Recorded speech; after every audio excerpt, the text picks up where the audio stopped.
ya, Kita ya. harus berterus Ini, terang lah bahwa Islam itu sedemikian rupa gitu. jadi tadi saya pernah bilang bahwasanya eh, Yesus itu terlahir dari perawan Maryam, dari roh yang kudus yang ditiupkan ke Maryam. Itu keyakinan hakikat daripada umat Kristen saya anggap juga benar. Tapi itu kan diimani oleh orang Islam juga. Isa itu rohnya dan kalimatnya. Oh iya, iya. Iya. Tapi karena kepentingan dan syariat terjadi pertentangan kan gitu kan? Iya, makanya di sini kita kembalikan pengertian yang sebenarnya terhadap Mm-mm. umat Islam. Wahai umat Islam, Isa itu adalah rohnya dan kalimatnya. Hmm. Maka umat Islam itu hendaknya mengikuti Isa. Bukan malah ngikutin Muhammad. Gimana? Ya itu yang menjadi Karena masalah. jadi ngikutin Itu. Muhammad, akhirnya minumin kencing ontak ke Arab.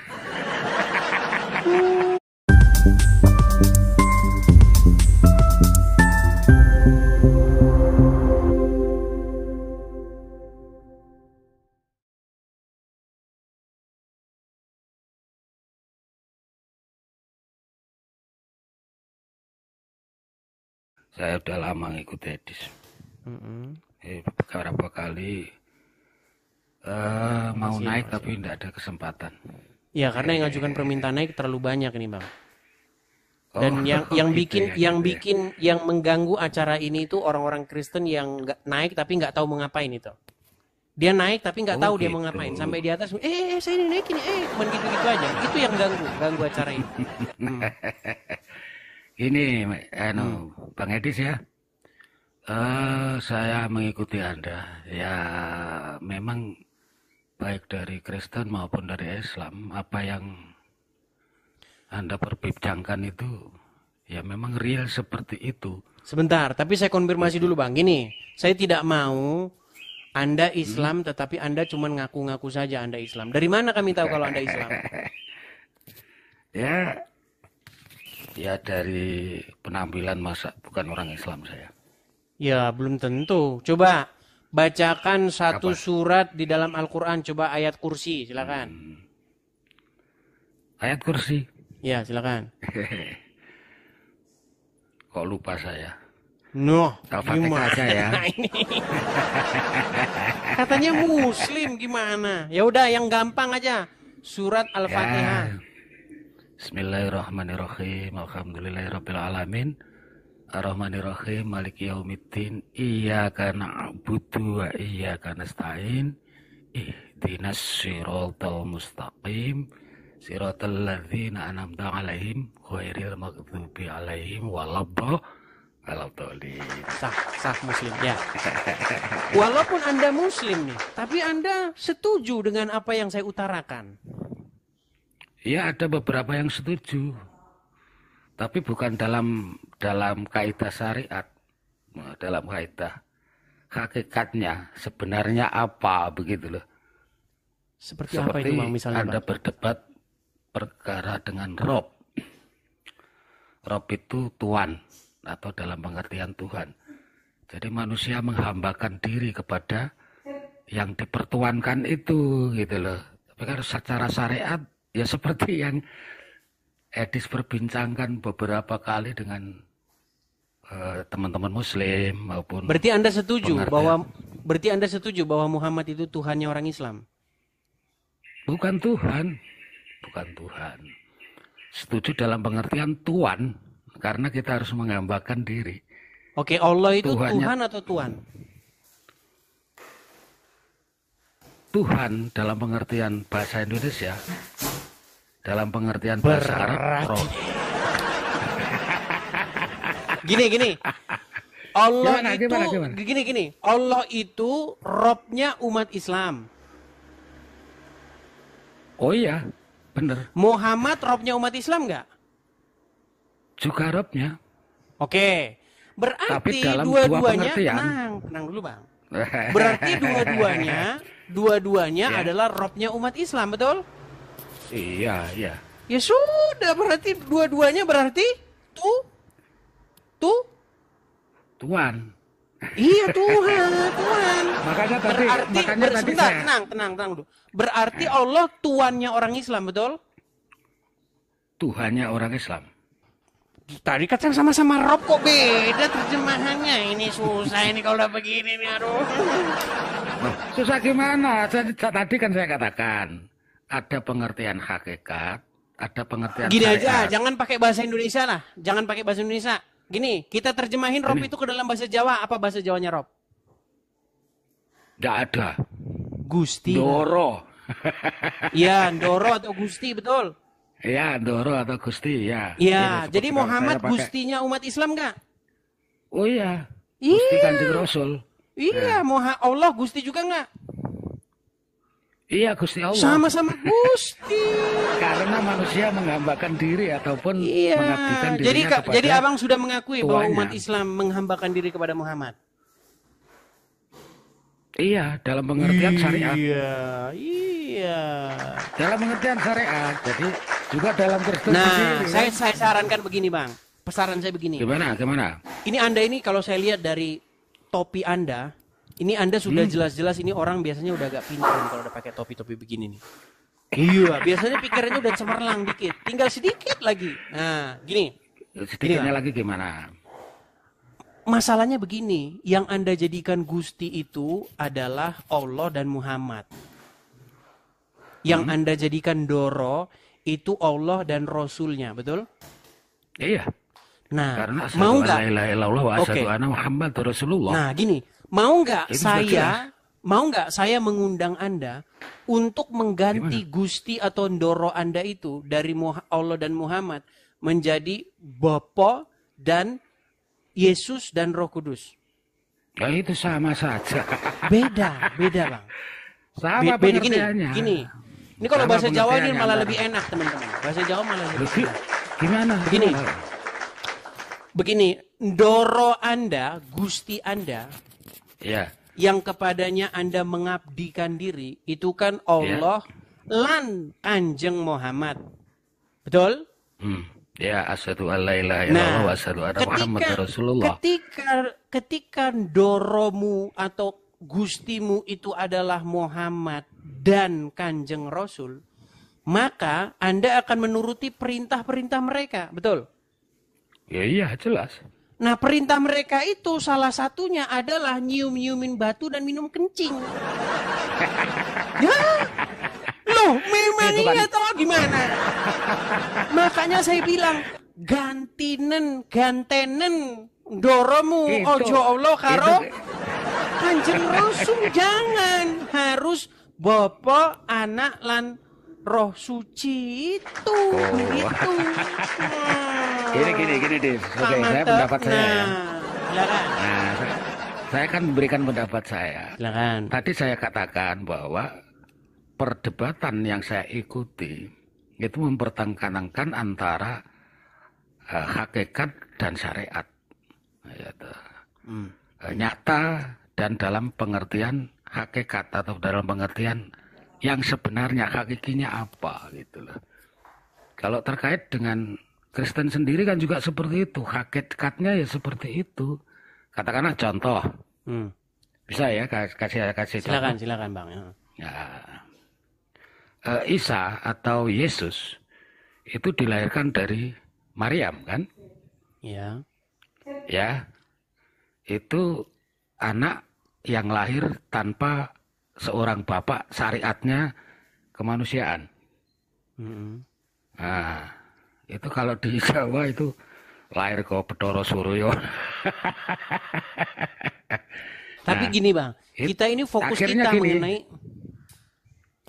kita mengenai Silakan. siapa yang kita jadikan sebagai Gusti atau Ndoro yang kepadanya kita patuh, taat, tunduk, mengikuti atau mengabdi. Betul? Ya. Nah, Ya. ketika Anda mengabdi atau menjadikan Allah dan Muhammad sebagai Gusti, artinya Anda menyerahkan kepatuhan, ketundukan kepadanya, betul? Iya, benar. Nah, orang yang menyerahkan kepatuhan, ketundukan kepada Muhammad dan Allah menjadi penyakit masyarakat. Yo tidak. Loh, Tidak. coba sebentar. Ya. Sebentar nih. Tidak, Sekarang saya tanya nih sama kamu Bang yang Anom. ada-ada saja. Lu Ya, ini ada-ada masalahnya Bang saja. Anom kurang dalam gini Bang Anom. Orang yang berangkat ke Bali lalu ngebom meledak di sana. Menurut Anda itu sedang menjadikan Allah dan Rasulnya sebagai Gusti atau tidak? Sebagai Gusti, sebagai Tuan, sebagai Iya. Tuhannya. Justru Iya, kalau tapi- menjadikan Allah dan Muhammad sebagai Tuan, sebagai Gustinya, jadi orang penjahat. Oh, enggak. Itu kan dalam pengertian dia menjalankan syariatnya keliru. Kok bisa keliru? Tatananya. Ada dasarnya dalam Al-Quran. Iya, Perangilah, tapi dalam menjalankan perangilah keliru. orang-orang yang tidak beriman kepada Allah dan Rasulnya. Sekarang kalau ada muslim Begitu. memerangi orang-orang yang tidak beriman kepada Allah dan Rasulnya, berarti sedang menjalankan perintah Allah enggak? Iya, menjalankan perintah Allah. Ya sudah, berarti gimana? Berarti jangan salahkan mereka. Iya, di Kristen sendiri sampai ada perang salib itu penyebabnya apa? Baik, saya Syariat jawab, kan? saya jawab. Perebutan kekuasaan kan? Ya, begini. Bedakan apa yang dilakukan orang Kristen dengan apa yang dilakukan oleh orang Islam. Ketika Oh, ada jelas orang beda. Ketika ada orang Kristen misalnya mengangkat senjata lalu mereka menyerang atau berperang, itu sudah melawan apa yang diajarkan di dalam Injil. Yesus mengatakan apa? Kasihilah sesamamu manusia. Jangan membalas kejahatan dengan kejahatan. Barang siapa yang menghunuskan pedang akan terhunus juga oleh pedang. Bahkan ketika Yesus hendak dibawa oleh prajurit-prajurit Romawi, Yesus menyuruh memasukkan pedang orang yang menarik pedang dari sarungnya. Berarti dasarnya tidak ada orang yang melakukan seperti itu. Tapi beda dengan orang Islam yang yang bawa-bawa rangsel itu. Loh, ada dalilnya. Ini ada videonya Abdul Somad ini. Abdul Somad membenarkan itu. Oh iya, saya juga sudah memperhatikan itu. Sudah nonton videonya Itu Abdul orang yang- Somad. Jangan Oke, bilang oke. orang itu bom bunuh diri. Ada.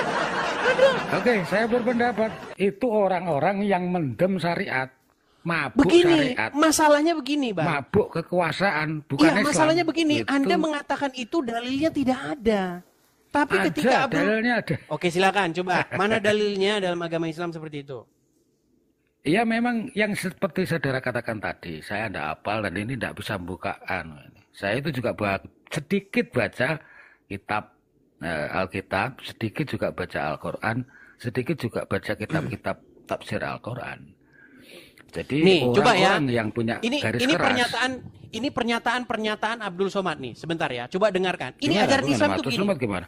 Oh, coba nih saya putarkan sebentar ya. Nih, sebentar. Oke, Coba oke. dengerin saya. Sebentar, sabar. Iya. Sabar sebentar. Nih ya, dengerin ya. Karena ini statement berbahaya ini. Ini guru-guru agama Islam nih. Apakah bom bunuh diri yang dilakukan pejuang Palestina dibolehkan? Jangan katakan bom bunuh diri. Ini dikritik ulama Mesir. Jangan katakan harakah intihariyah, tapi katakan harakah istishhadiyah. Harakah intihariyah, gerakan bunuh diri. Itu pers barat yang mengatakan. Yang betul adalah harakah istishhadiyah, gerakan mati syahid. Bukan mati konyol. Apa dalilnya? Nabi terkepung. Perang Uhud kalah, perang Badar menang, perang Uhud Nabi terkepung, sahabat berkeliling, musuh sudah dekat, masuk ke dalam kelompok musuh pasti mati. Datang seorang sahabat mencabut pedangnya, masuk dia ke tengah, dia putar keliling, mati musuh, dia pun mati. Itu dalil harakah istishhadiyah.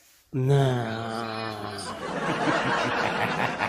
Makanya saya bilang orang Islam yang bunuh diri bom itu, ya itu memang ngikuti Muhammad itu. Makanya saya bilang tahun 2025 ganti nan Gusti mule gitu. Ya, pokoknya ngikuti ya gak iso. Gini ya. Jadi memang perdebatan yang saudara lakukan baik dengan apologet Islam maupun dengan teman-teman yang lain, itu saya acungin jempol untuk meluruskan ajaran-ajaran yang menyimpang. Sebagai misal ya orang-orang garis keras yang ingin menegakkan khilafah seperti HTI dan lain sebagainya, itu memang menyimpang, dan saudara memberikan peringatan yang benar gitu. Nah, tapi gini Bang, di dalam perspektif saya yang mempelajari agama Islam secara mendalam, justru orang-orang seperti HTI itu adalah orang-orang yang memang benar-benar ingin menerapkan ajaran agama Islam. Makanya saya bilang, agama Islam ketika diterapkan, maka akan bertabrakan dengan Pancasila dan Undang-Undang Dasar 1945. Gitu. Makanya saya bilang, loh, memang ini pahit Bang. Betul, tapi ini pahit, tapi harus saya katakan. Makanya saya bilang, ajaran agama Islam sesungguhnya bertentangan dengan Pancasila dan Undang-Undang Dasar 1945. Cuman orang Islam harus bermuka dua untuk bermunafik. Iya. Kalau nggak begitu, kenapa ada gerakan-gerakan yang ingin mengganti Pancasila dengan syariat Islam? Karena syariat Islam bertentangan dengan Pancasila. Saya berpendapat ya. Silakan. Ya memang begini. Islam sendiri kadang didakwahkan atau didirikan dengan untuk meraih satu kekuasaan. Dalam dalih setelah kita berkuasa bisa melaksanakan segala aturan atau segala pedoman, misalkan dengan bersumber dari Al-Quran atau hadis. Itu memang seperti itu. Jadi Islam harus menguasai dalam suatu wilayah itu. Misalkan sering saudara berikan contoh di ITII, Kartosuwiryo dan lain sebagainya.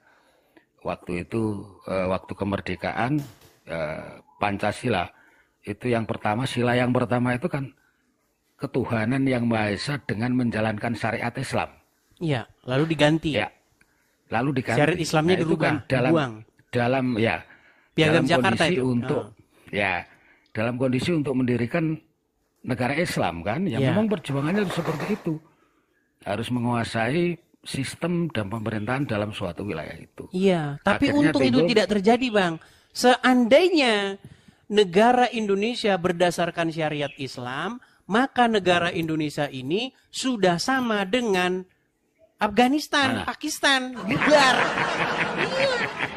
Nggak ada, Bang, nggak ada. Tidak ada satu negara yang menerapkan syariat Islam, negara itu maju. Semuanya bubar, berantakan. Kok bisa begitu? Coba sebutkan satu negara yang menerapkan syariat Islam kemudian negara itu maju. Arab Saudi. Mana ada syariat Islam di sana? Tidak ada ya. Arab Saudi itu bukan negara berdasarkan syariat Islam. Moderat ya? Iya, gimana? Program ya. Gini, Arab Saudi itu baru maju ketika bisnis minyak lancar. Kalau nggak ada minyak ya gimana? Dan juga bisnis batu. Batu akik ya? Batu itu yang dicium-ciumin orang Islam. Yang pergi ke sana cium-ciumin batu. Saya kira batu akik. Bayangin Bang, orang Indonesia kalau mau umroh, kalau mau naik haji, harus ngantri berapa tahun sekarang? Saya nggak tahu. Coba kalau mau naik haji sekarang harus ngantri berapa tahun? Ya sampai 30 tahun kalau ada. 30 tahun, bayangin tuh. Setor duit ke sana sama mereka.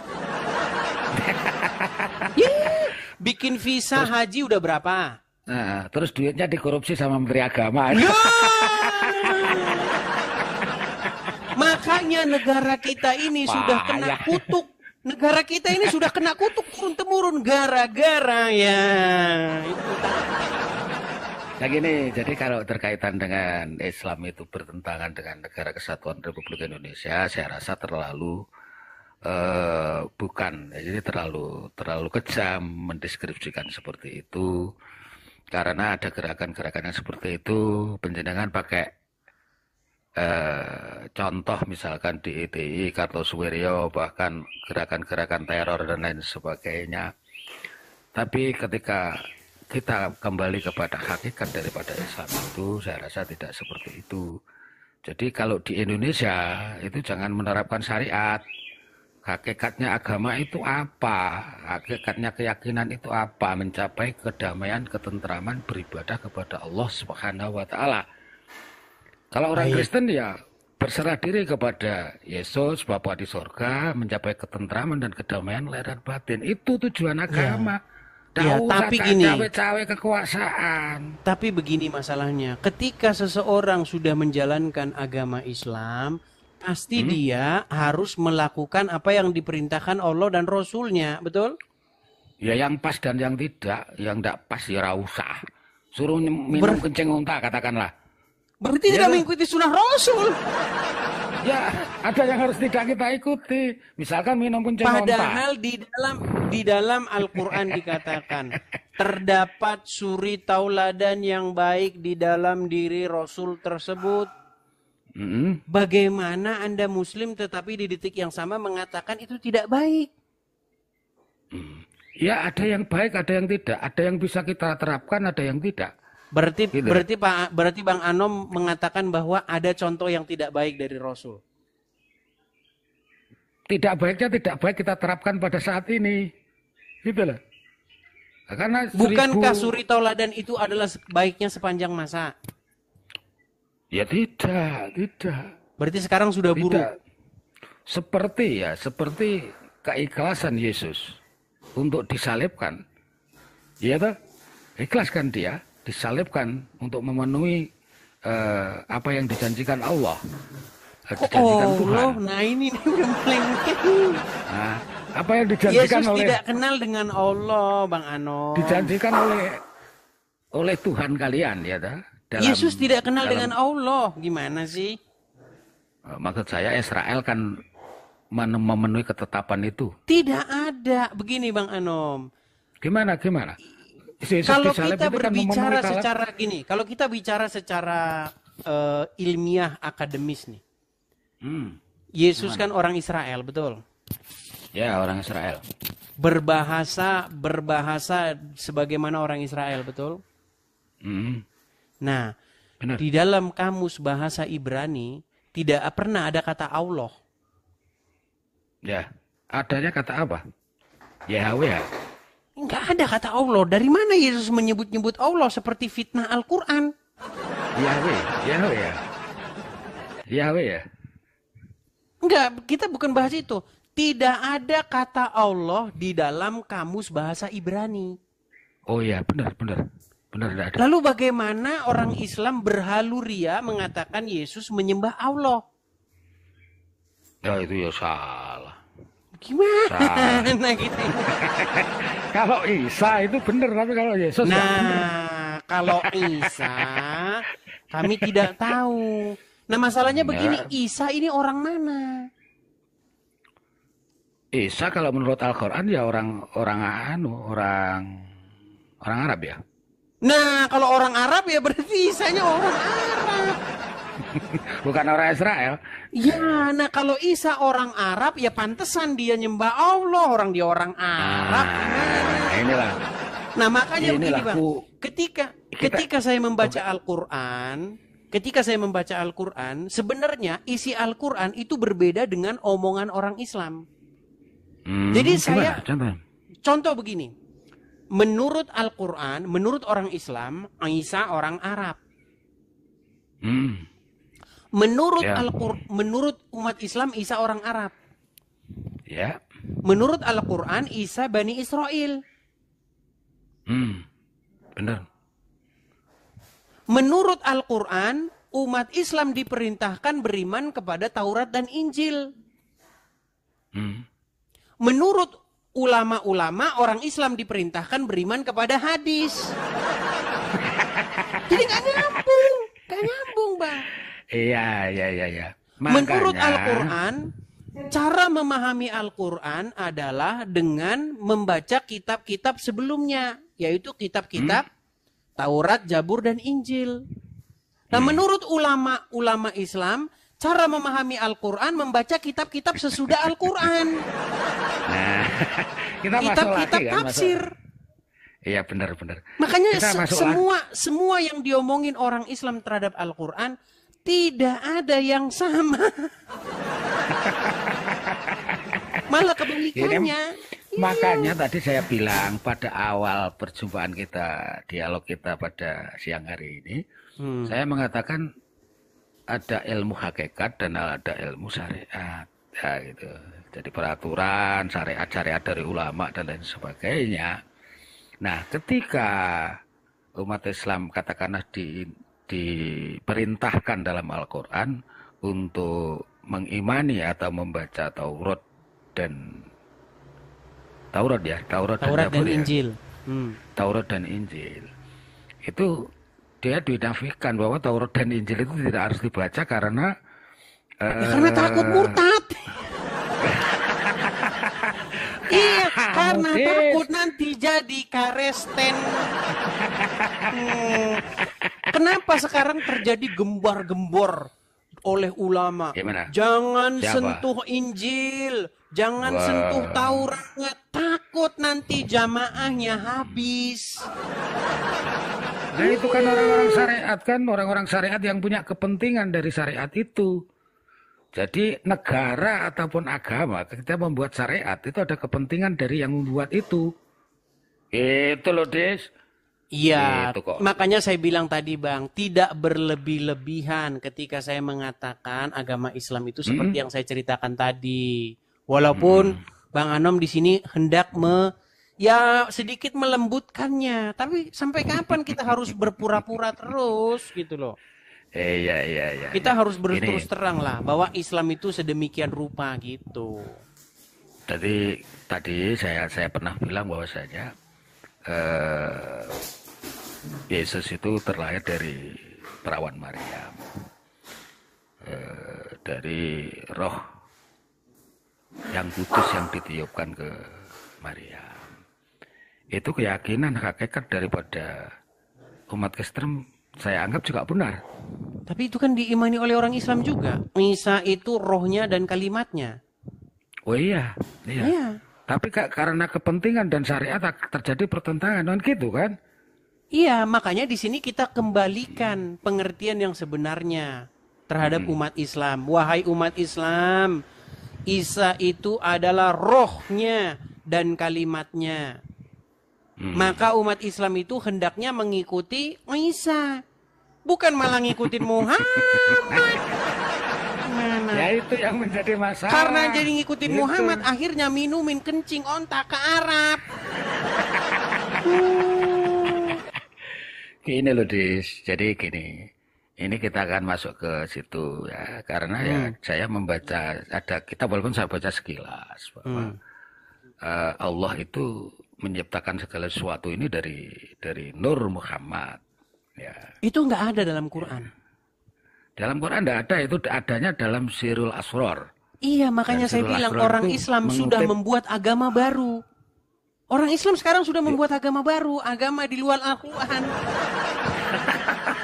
Ya tidak, kan dia juga merujuk kepada ayat-ayat dalam Al-Quran, walaupun saya tidak hafal karena saya tidak Tidak ahli ada ayatnya dalam- dalam Al-Quran bahwa segala sesuatu itu diciptakan dari Nur Muhammad. Tapi itu adalah suatu bentuk orang Islam